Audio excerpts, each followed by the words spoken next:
Thank you to all of our witnesses for being here today. I'm going to spend the bulk of my time just getting into some of the specifics, but I just wanted to express the frustration that I'm hearing from so many of my constituents on some of these very issues that are in front of us today. I hear from them that they feel the government is really out to get them through some of these memorandums and the changes. And as we look at the proposed guidances, like the ones that we have today, our farmers, our ranchers, and industry in Iowa are finding the changes to be economically significant, and they're just really fueling skepticism and distaste for our government. And it seems no matter what the issue of the day is, this administration seems to be making a habit of circumventing the American people and their right to comment before they make these changes. So we need to really address that. The memorandum, and you mentioned it, Ms. Maxwell, about the process safety management of highly hazardous chemicals and application of the retail exemption issued by the Department of Labor in July. It does reclassify the majority of traditional farmers' cooperatives in Iowa. And these farmer-owned businesses warehouse and distribute crop nutrients, including anhydrous ammonia, at hundreds of sites across the state. And in fact, Iowa uses more anhydrous ammonia than any other state, as it is the most cost-effective form of nitrogen for farmers to utilize in producing the affordable food and fuel for a growing population.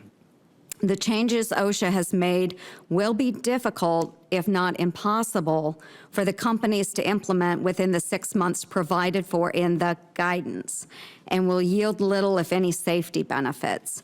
Further, they will cost these retailers tens of thousands of dollars per site, and costs that will ultimately be passed on to the farmers, the family farms that they serve. Unfortunately, since the Department of Labor didn't go through the formal rulemaking process, these key stakeholders weren't afforded the opportunity to comment on the impact these changes in regulation will have on their livelihoods. So going back to the anhydrous ammonia safety, the July 22nd memorandum, what prompted the change in the retail exemption to do away with the 50% rule? Thank you very much, Senator, for your question. Let me talk a little bit about the process and what led to that, and because the senators, I'm sure, are aware as well that these guidance documents are now the subject of litigation. So I can talk more really about the process and probably not appropriately about the substance or the specifics of those. As we all know, this was in response to this tragic explosion in West Texas, right, that killed 15 people. Injured hundreds more. Reuters reported $100 million in damage. You know, West Texas will never be the same.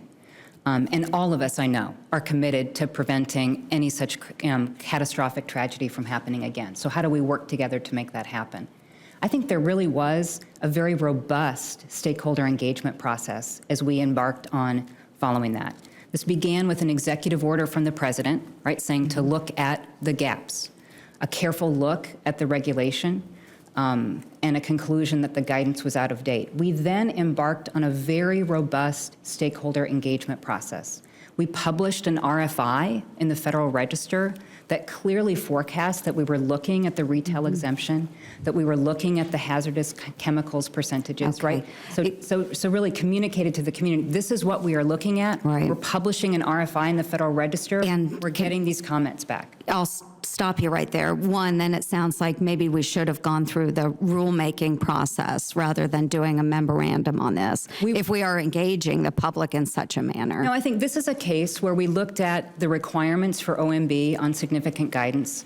This didn't meet those requirements, but we knew that this was a really important issue that would benefit from more public input, and so we pursued strategies that would get that. We also had meetings and webinars that involved, you know, thousands of folks. Like, so we really worked hard. And this was in response to the West Texas explosion. Yes.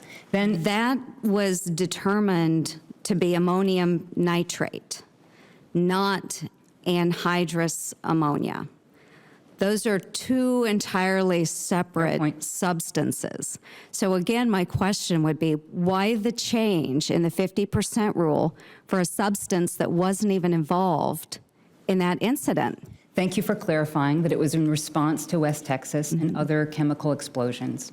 But looking at, we needed to have some common sense, practical approach to make sure that we were actually implementing the intent of that PSM standard and those regulations, that we were giving clear guidance to the regulated community about what we need to be doing differently to keep people safe and to prevent an explosion like this from happening again. Okay, but again, two separate substances, and we're responding to a situation that certainly needed some guidance and to fill some gaps.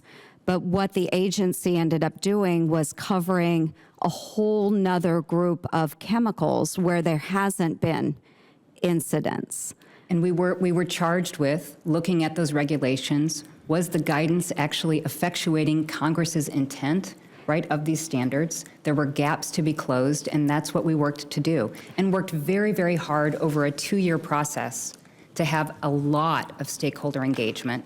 And again, I guess my point would be back then, if we are going through a 2-year process, engaging the public, then it should be through a formal rulemaking process. If it's that lengthy, we're engaging thousands of people, they need the formalized rulemaking process.